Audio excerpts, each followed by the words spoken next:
there, village living in the web. How are you all doing? Well, here goes.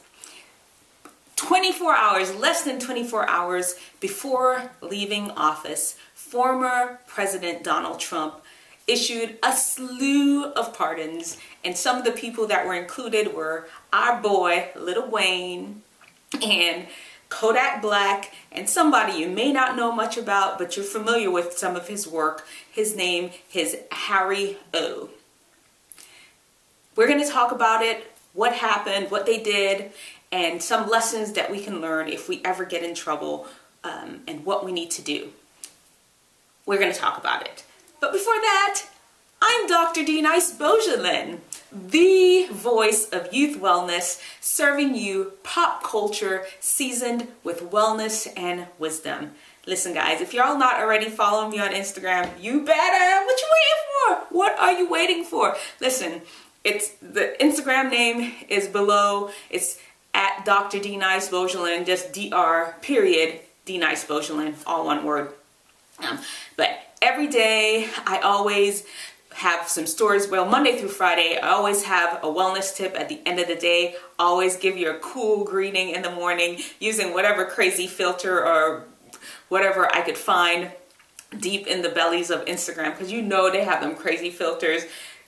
Anyway, follow me on Instagram and you'll see. You can always DM me if you have questions about wellness. I always post on my feed a lot of information, some funny stuff that I use TikTok or even my own self just talking, because y'all know, your girl, I have a little bit of sense of humor. I'm here to entertain you as well as educate you. Follow me on Instagram, you do. And then, of course, body hacking. Body hacking is a course that I have for you that helps you get to health gain and get to your ideal body size. We have the first round of body hacking going on right now. It's going to finish up in a couple of weeks, but we're starting another one, March 18th. Get yourself registered. If you feel you're not at the right health, not feeling as healthy in your body as you want to, or you have a few pounds that you need to lose, let me help you. It's for teens only. Sign up right now today. All right, let's get into these pardons that were issued by former President Donald Trump before he left office. Who y'all want to go first? You want Harry O? You want Lil Wayne? You want Kodak Black? Let's do Harry O, since most of us don't really know him that well. So Harry O was a co-founder of Death Row Records. Y'all know Death Row out there on the West Coast, Suge Knight and them, Snoop and Tupac. Yes, that's the Death Row Records I'm referring to. Well, Harry O was put in jail in 1988. That was the year I graduated from high school, by the way, from Plantation High School in South Florida. And that was the year he was in jail. He was 7 years away from completing his full sentence when he was pardoned by Donald Trump before he left office. And this pardon was put in place, or started being, the petition was coming from some of his Harry O's friends, Snoop Dogg, of which MC Hammer, some of those that you may know about. And he got his pardon, and now he's out and about. We'll talk about some of the things that he plans to do now that he's out. So that's Harry O. And Michael Harris, Michael Harris is his real name. Now on to, we're going to save Lil Wayne for last, because I like Lil Wayne. I don't know, it is what it is. Kodak Black. Let's hit up Kodak Black. Because Kodak Black, he's from Pompano Beach, Florida. That's where he was from, South Florida, dirty South Florida. And I actually went to high school in South Florida. Is there a connection? Maybe, I don't know. But South Florida, he's where he went to school, where he lived. And actually, he's Haitian. His dad is Haitian. And my husband's Haitian. Do we know each other? No, we don't, because all Haitians do not know each other. But his dad is Haitian. And Kodak Black, unfortunately, have been in and out of trouble since he was very young. He actually, I think, was in and out of youth detention center 3 times. And then tons of other little legal issues along the way. He actually hopped on the music scene. He was doing mixtapes and things like that, but he actually came on everybody's radar more when Drake was promoting him, or was dancing on his plane, spotlighting, dancing his song called Skirt. Is that how it? But y'all know Kodak Black though. It's that Z. It's that Z. Z. That's how the song goes. At least that's how I think it goes. Anyway, so Kodak Black, he actually was in jail, right now in jail. Well, not anymore because he got pardoned. He got commutation. He got a commutation because his sentence was decreased. He actually has another sentence that he's going to have to face charges for because he was in one, serving a sentence for gun possession, and then there's another allegation from a South Carolina woman, or it happened in South Carolina, where he's been accused of raping a young woman after a concert. These are not little small charges that he has to face, so we'll see how that goes. Well, listen, I don't know a lot about Kodak Black. I've seen him in a couple interviews here and there, and he seemed like a pretty cool guy. I saw him with an interview with one of his neighbors. It's an older white guy, and they were just there chit-chatting and just having a good time. I don't know, he seems like a cool guy, but you know, unfortunately, he's made some bad choices with his life, and keeps making those bad choices with his life. We'll see. Let's see how life goes after he's been after his commutation, and then let's see how those charges go for him in South Carolina. Now onto my guy, Lil Wayne. I'm a millionaire.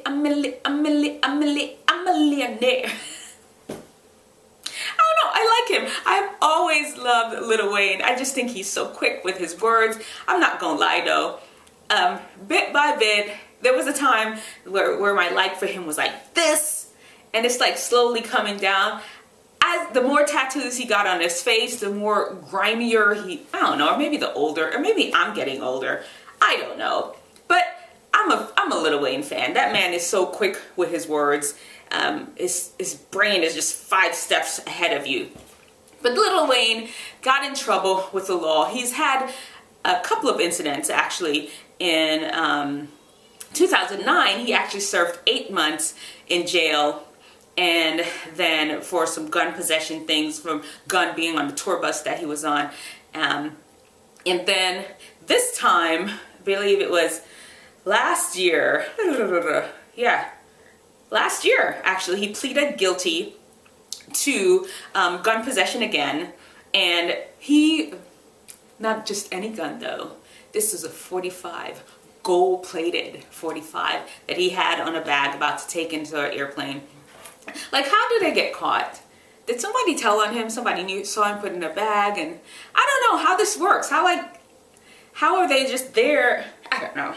That's the story for another day. But he actually pleaded guilty to these charges, and just weeks before pleading guilty to these charges, he actually had met with Donald Trump.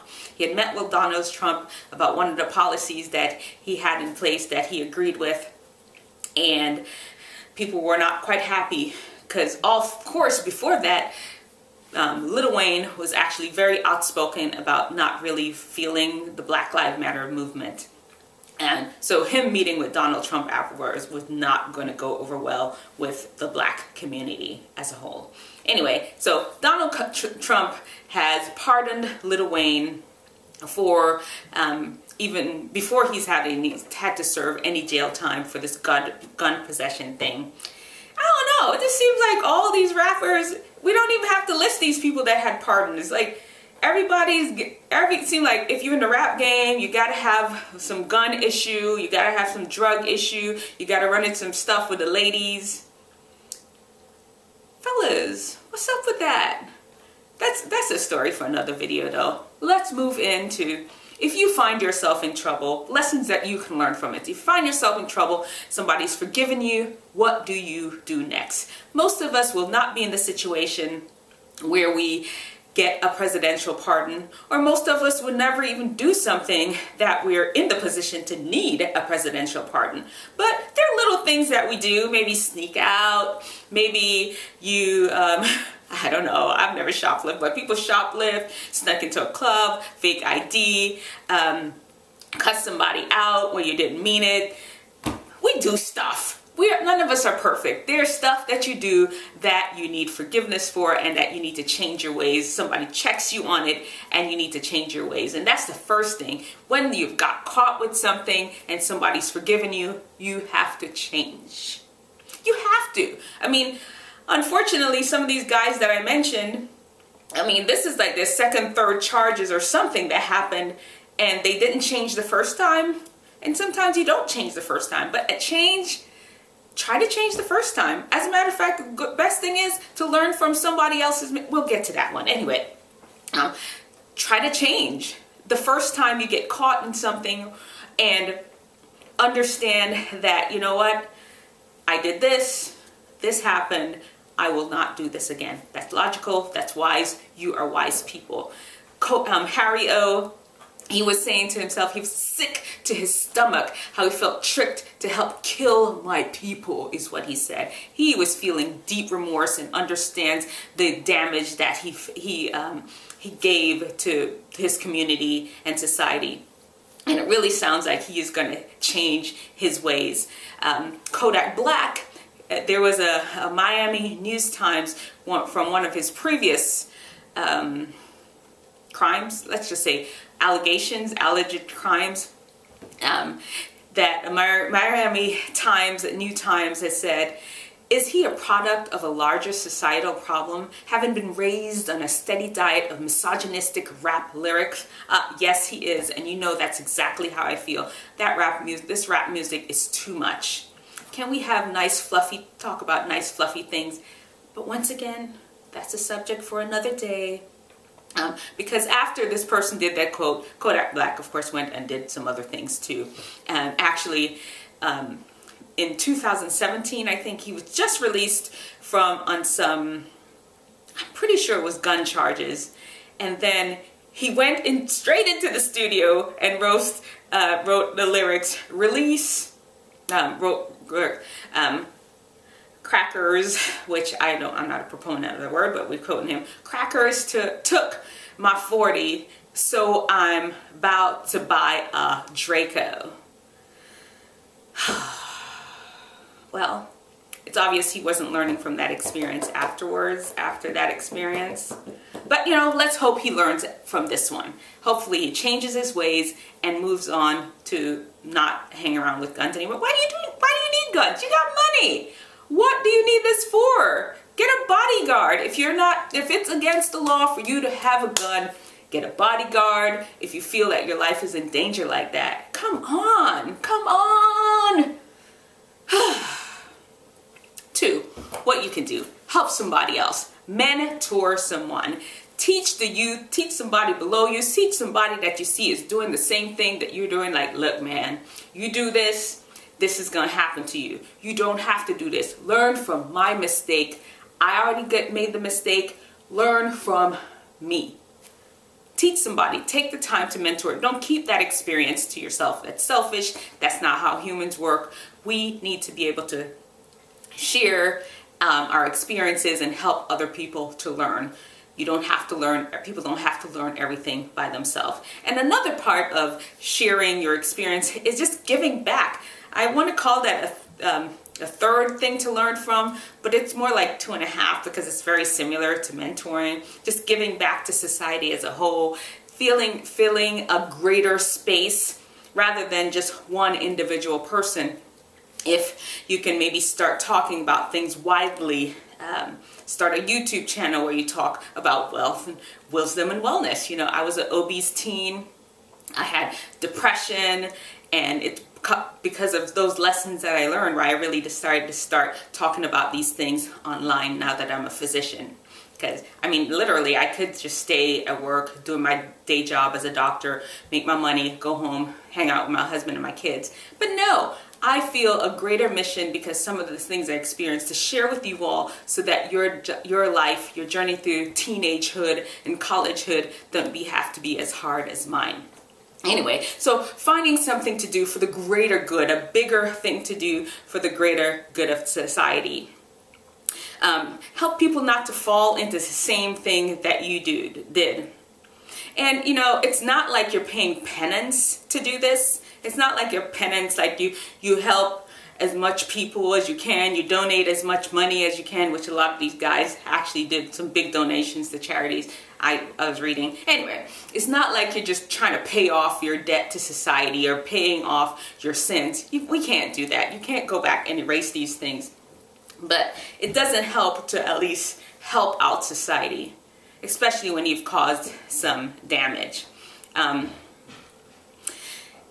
you know, one of the things is when you've done something, it's good to get in there, get your hands dirty. Don't just write a check and phone it in. When you're in there, getting yourself involved, changing yourself, making different decisions, when you're mentoring people, when you're talking about these things and ways that people can improve their lives, it helps you. It helps you not to fall back into the same lying, cheating, scheming things or whatever got you in trouble to begin with. Anyway, so hope this advice helps. I really still hope none of y'all out there get yourself in a position that you need a presidential pardon. I wish that for no one.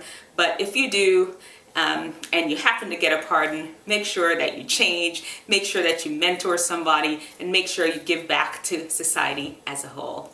All right, guys, listen, I got you. Peace and love. Can't forget love. See y'all next week. Bye.